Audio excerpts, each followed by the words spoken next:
Our culture has a habit of establishing certain expected behaviors for both men and women, and moving across those boundaries is not always easy.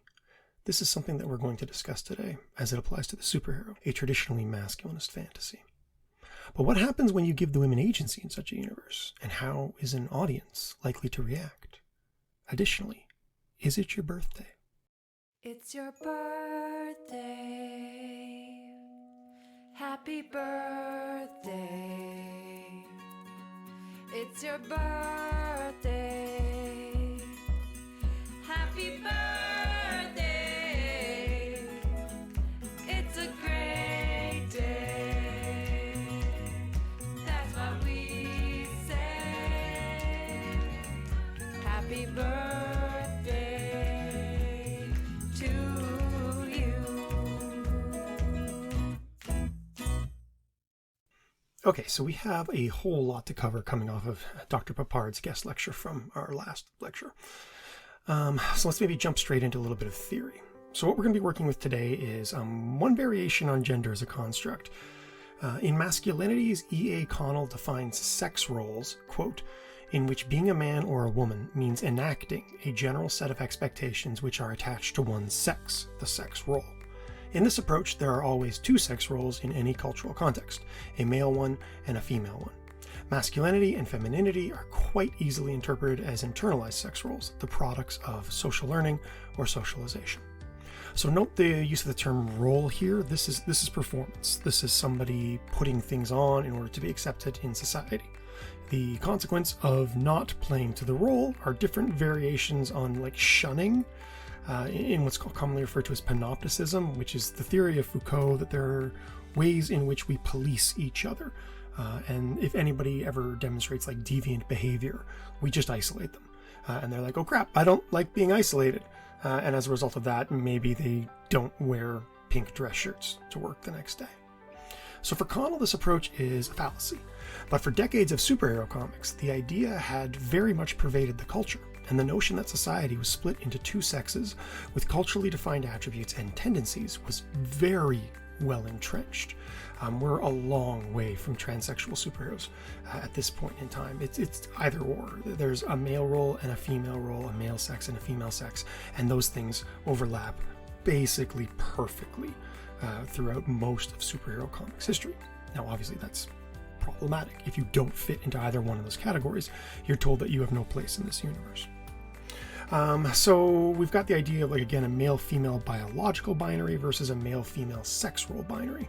As we get into more complicated portrayals in comics, we can see the idea of that performance being taken on across different sort of sexual boundaries, where you can have someone who is biologically female exhibit characteristics of the male sex role, and of course vice versa, and of course everything in between.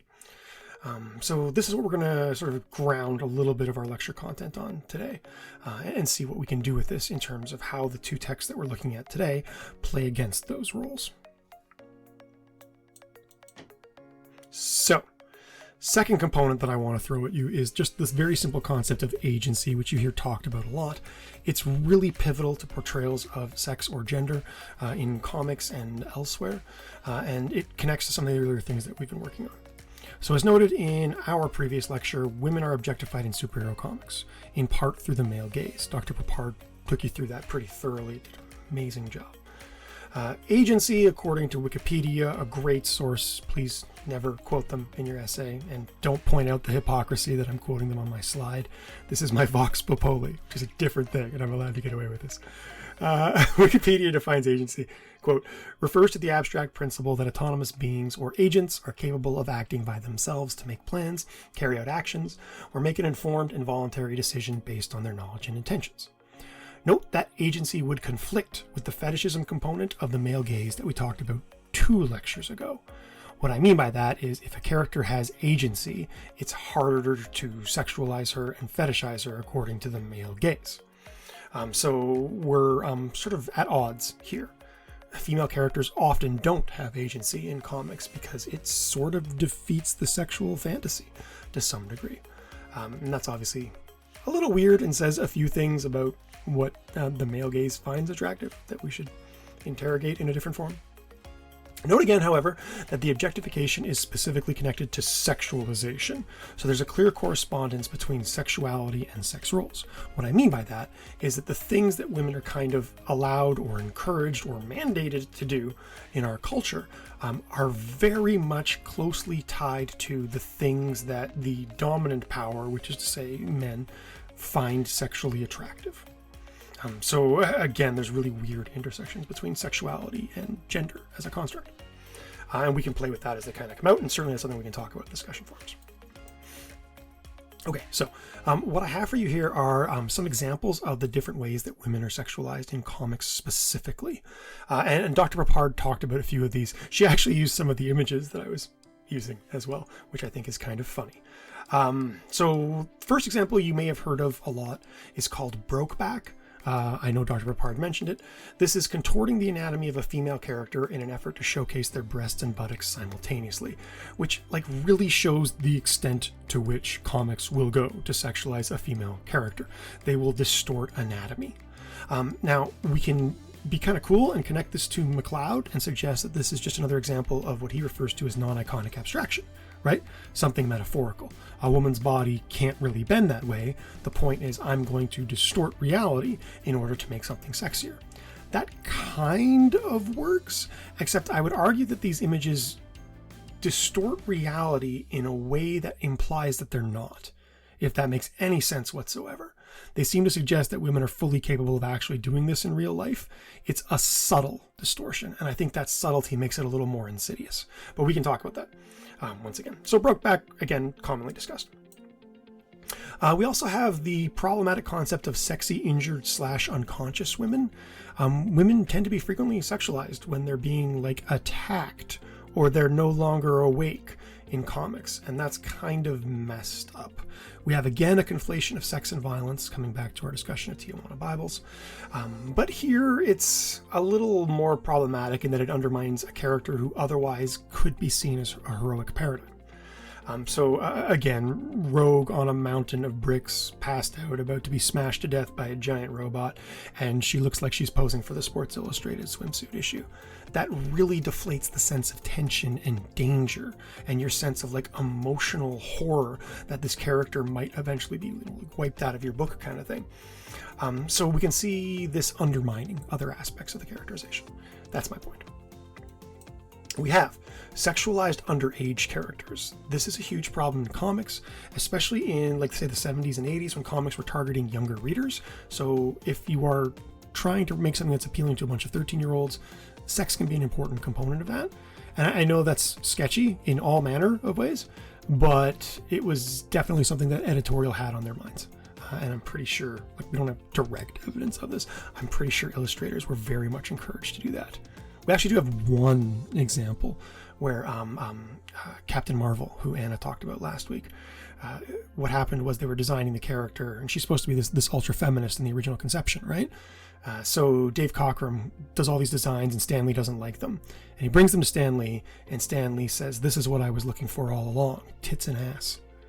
Stan Lee said that about their feminist character from the get-go. So definitely a thing in comics. Let's leave it at a thing. This one bewilders me, and I find it kind of horrifying. Adult characters with child's faces. Why are we doing that? So you're giving them super young faces. If you look at the picture here, these look like, 13-year-olds maybe? But they have very adult female bodies, as evidenced by the anatomical proportions that are applied to them. So I don't know. I don't want to think about it too hard, but it's definitely a recurrent thing that's been happening in comics, maybe in the last 10 years or so. So, a little bit of theory to help explain this. Richard Reynolds talks about this in terms of the paradox of representation. He asks a simple question. What is the most appealing thing in the world to an adolescent male? Answer, sex. Second question. What is the most terrifying thing in the world to an adolescent male? Answer, sex. So, you have this thing that the adolescent male is extremely interested in, but also terrified of. So what do? How do you satisfy that erotic gaze while at the same time taking away the sexual component that character or that audience finds threatening? So Reynolds believes that what happens is what's called virginal sexuality. In this situation, the sexuality is visual. The character is wearing not a lot of clothing, very tight clothing. They're posed like pinup models, as Anna talked about as well. So there's a lot happening there to make them sex-y, but their sexuality is passive or absent. What I mean by that is, well, according to Reynolds, I should say, they have no idea they're sexy, that their clothes are revealing. They're not aware of that. They will never mention that. They have no consciousness of their own sexuality. And in keeping with that, they often have zero sexual agency, coming back to that component that we introduced earlier. So they have no sex drive, basically. They're not looking to have sex with anyone. They don't have sexual urges. They're just there for other people to have sexual urges toward. Again, this idea of object. So obliviousness is one of the ways that we do this. Now, in this instance, to use semiotics, the sexual signifiers become detached from the signified. So you have a character who screams sex in a lot of the sort of visual trappings, but who literally doesn't seem to know what sex is. So what they're representing is foreign to them. It's a really, really weird dynamic. So Reynolds argues that the superheroine's sexuality is, quote, presented blatantly the more firmly to deny it. The frisson of fetishistic sexuality is adduced with one hand only to be dismissed with the other. So you have this weird paradoxical representation of sexuality in comics. So this leads us to my guy. Well, you would have seen him last lecture, covered by Dr. Peppard for Avengers Annual number 10. This is the guy I study in comics. This is Chris Claremont. He also wrote Life, Death. So I'm just going to give you a brief background on him. He was born in London. He was raised on Long Island from the age of 3. His family is Jewish, which informs the metaphor that he constructs in X-Men comics. He's the one who specifically channels it towards a Jewish portrayal by making the villain character Magneto a Holocaust survivor. He studied poli-science and acting at Bard College. He got an internship at Marvel through his parents' connections. Their connections were actually to Mad Magazine, but when his dad called Mad, they said, "You don't want your kid going here," because Mad Magazine at the time was like a lot of drugs and sketchy things going on in their bullpen. But they did, however, give him a hookup at Marvel Comics. He made a name for himself there very quickly. Eventually, he was offered X-Men when he was 25 years old, which is very, very young. This was a controversy amongst the bullpen, but the main editor, Len Wein, was leaving for DC Comics, so he really didn't care that the bullpen was mad at him for giving this assignment to a 25-year-old writer. Claremont quickly developed a reputation for intense artistic integrity and a genuine passion for his characters. This would eventually be what got him fired. He was the best-selling comics writer in the world 16 years later, when he was kicked off the book unceremoniously, just because he refused to do what editorial wanted him to do, which was to make the book simpler and to sort of reestablish a status quo for the characters. So artistic integrity, but it gets you fired. Okay, so his most famous cultivation, he didn't create her, she debuted one issue before he took over, is Storm. Storm debuted in Giant Size X-Men number 1 in May of 1975. Her accolades are many. She is credited as the first successful African-American superheroine. She is the first woman to lead a superhero team. She is the first African-American to lead a superhero team. She is Marvel's most prominent, subversively queer character, and she's been described by academics as, quote, an early signifier of third-wave feminism. So she's ahead of her time in many, many ways, with a lot of important milestones. Now, before we get to Life, Death, Storm has a complex history. She doesn't get a lot of sexual agency. She is very much kind of a visual trophy, but she does do some cool things. Like the other X-Men hit on her, and she famously refers to them as like brother in order to desexualize their relationship. And it works very effectively. Then, in 1983, so this is 8 years after her debut, she gets a subtextual queer relationship with a character named Yukio. You might know Yukio if you've seen films. She's in Deadpool 2, and she's also in The Wolverine, which is a really weird thing that she's in both films as a completely different character. And obviously in Deadpool 2, probably the one we're more interested in, Yukio is represented as being in a homosexual relationship with Negasonic Teenage Warhead. This was an important development for that X-Men filmic universe, or for any superhero film, quite frankly. So, I don't know, precedent. We got a lot of characters with really important precedents today. Anyway, so in the comics in '83, Storm has a thing with Yukio. It's subtextual. Jay Edidin, who is a scholar who hosts the Jay and Miles Explain the X-Men podcast, famously says they are 100% doing it. What you have happen is Yukio and Storm have a little, I don't even know what to describe it as, time together off panel. It's never canonically sexual, but it looks real sexual. It has a lot of sort of sexual symbols to it, and it's frequently interpreted, such as by Jay Edidin, as this was Claremont saying these characters are absolutely having a sexual relationship at a time when he literally could not say that in comics and have that comic be published. It was against the existing Comics Code authority, which we'll talk about in a later class. And this was a profound relationship. We have an issue many years later where Storm gets this like vision of her greatest fantasy, and it's Yukio. She wants to be with Yukio. Okay, so after she meets Yukio, this is when Storm gets rid of her goddess garb and becomes this iconic punk costume character, which is an important development for the character and made her much more human and relatable. So the connection of that to her sexuality, to a sort of sexual awakening, is relevant. Not everyone in the X-Men took that particularly well. Most notably, Kitty Pryde freaked out at this and ran away. Storm was her like surrogate mother at this point in time. But that's actually kind of cool in some ways, to have Storm rejecting the traditional nurturer role in order to live her best life. This leads us to Lifedeath. That's your really brief introduction to a complex character in Storm. This comic is considered one of the greatest X-Men comics ever written by all manner of scholars and academics, and was an absolute dollar bin, easy to find book forever in comic stores for the longest time. Fans hated this thing. Scholars loved it. Claremont loved it. So it's a story about a kind of sexual awakening for Storm. This is her first canonical romance, and we can sort of look at it in terms of where she gets her agency from in the scene, and how giving this character a sexual component or a sexual identity makes her a better character. That's at least what I want to explore today. Now, the opening is important. The beautiful splash page that you see in this book is an upside-down homage to Flaming June, a famous painting by Lord Leighton, which is said to portray a nymph in repose. So that's how Storm's being kind of compared here. But note again that she's upside down, like the world is sort of upside down. But nonetheless, it's a beautiful rendering, an image that is meant to humanize and soften the character in our eyes. At the same time, the story that unfolds is about Storm trying on this sort of feminine sex role in a way that she had previously rejected. So she picks a pink frilly dress, like that's not super duper subtle, and she tries it on. She goes and tries to interact with Forge in a kind of romantic way, but she doesn't feel comfortable. So she changes and comes back in a pair of coveralls, and the date goes on from there.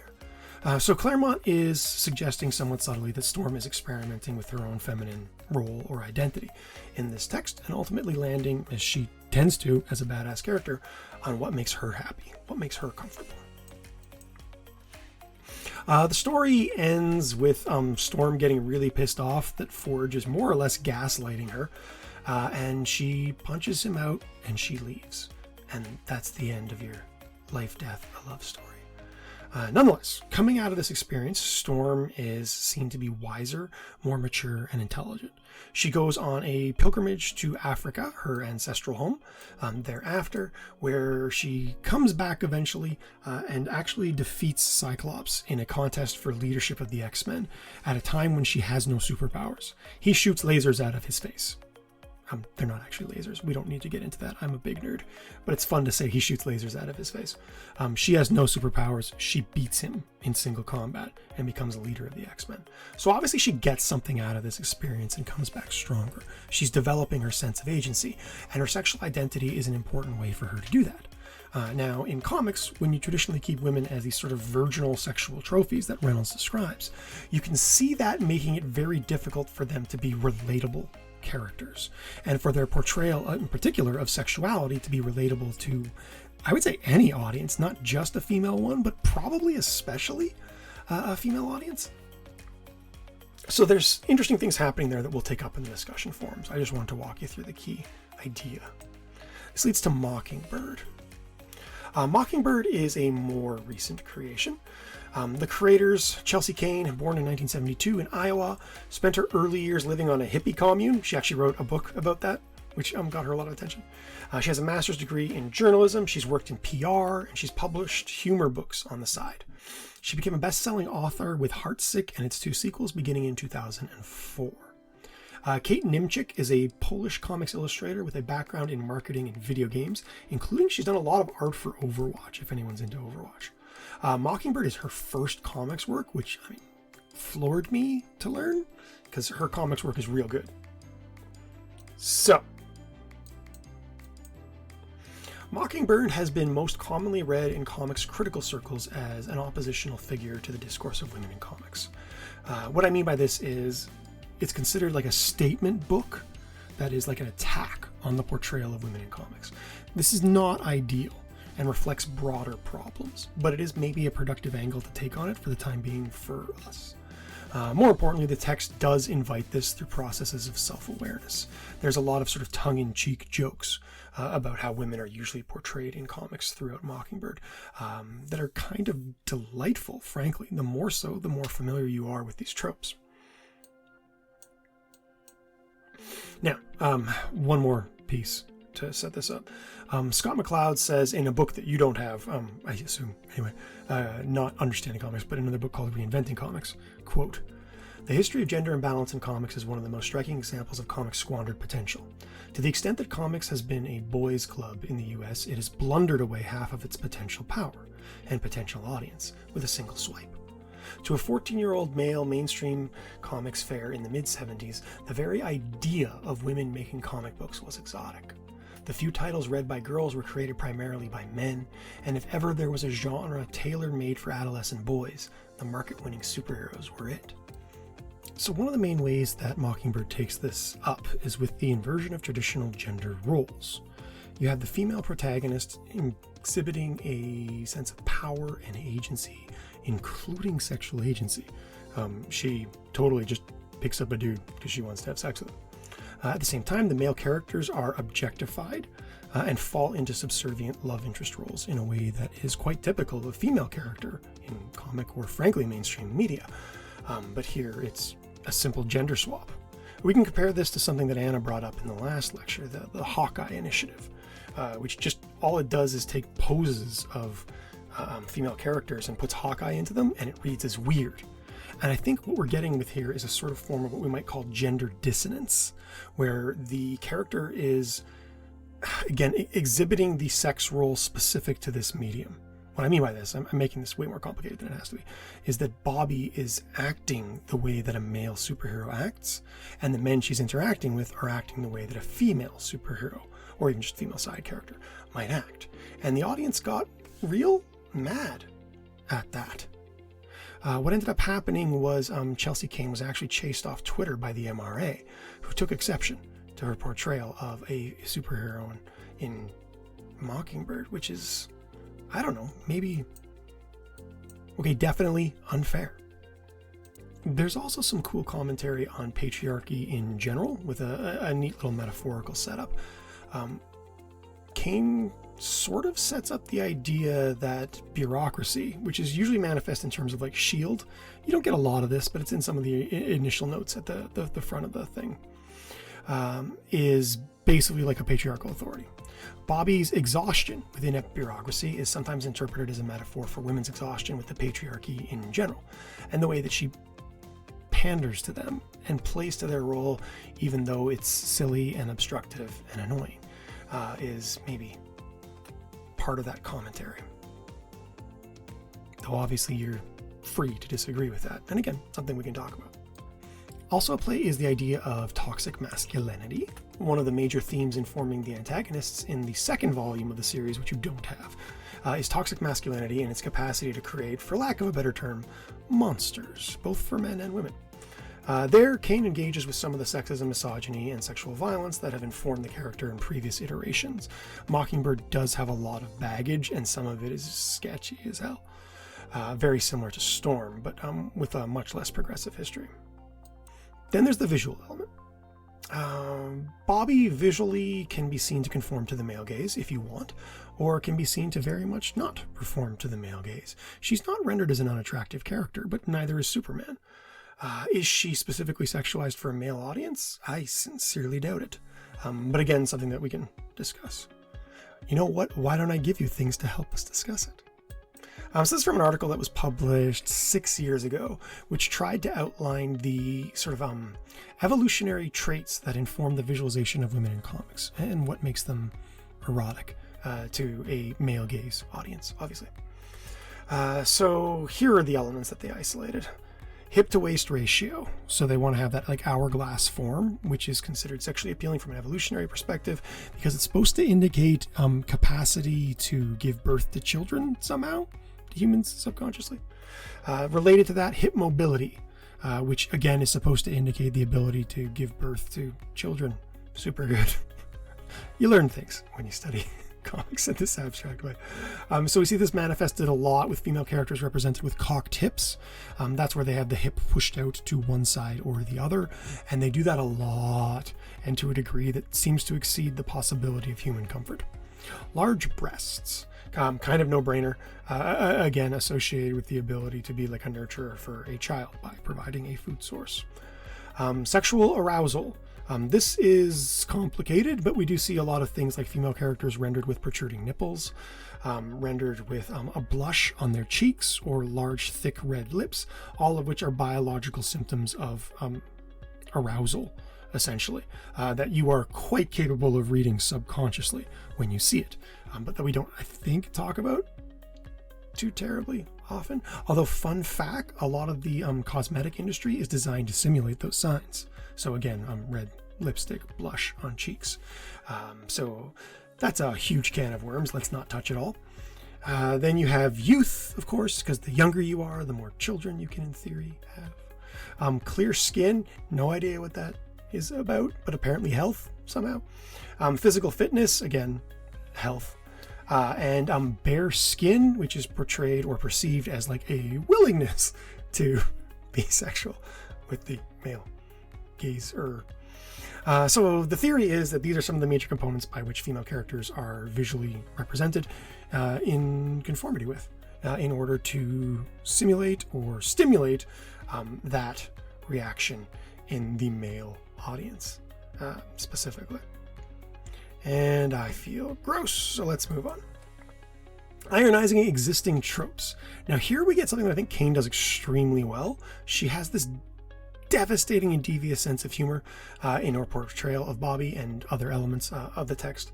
So one of the things that she does that I kind of love is she includes this like dress up cutout fashion thing at the end of the book. I don't think most people would ever cut up a comic book these days, right? They're all collector's issues and all that kind of stuff, which is a clear callback to earlier practices in comics that they're there from the get-go. Comics aimed at women always have these like weird fashion cutout things. The suggestion being that women like fashion and dressing up, so let's do that. Now, of course, that's a sex role thing. That doesn't mean it's bad. Some women like fashion. Fashion is cool. Some men like fashion. Fashion is cool. But the idea that that's a acceptable interest for women is where the sexual component comes in. So here she's playing with that a little bit pretty clearly and referencing at that complex, highly gendered history of comics in a playful way, which I kind of appreciated. And obviously Bobby has a strong interest in fashion as well. So it's not like we're demonizing this element at all. We're just kind of complicating it, I guess would be the easiest way to describe it. Okay, so discussion questions after all of that kind of preamble. Storm is kind of sort of kept in a castle by a lying jerk who is clearly trying to seduce her without informed consent in Life Death. These trappings are pretty condemning, yet Life Death is still considered a love story. How do we get around this? Can we get around this? Account for this discrepancy. You don't have to make us feel good about ourselves. You can make us feel bad about ourselves. That's okay. Question 2. Mockingbird. Mockingbird was considered offensive to men by men, so grain of salt. Is it? Is the portrayal of men as one-sided as the dark corners of the internet made it out to be? Unpack this a bit. Are people right to perceive it this way, or is there a broader underlying reason why they might be more defensive toward it than to other potentially offensive gender portrayals in comics? There's a lot of directions we can go with that one, but I want to see if there's any validity to this complaint? Is this a progressive representation of gender, or is this a regressive one that is kind of a measured response or revenge to a very long-standing series of poor representations of women in superhero comics? How do you portray it? Sorry, how do you perceive it, I should say? And those are your discussion questions. Sorry for throwing so much at you today. Many slides. Doing what I can. I'll talk to you in the discussion posts. We'll have a great time.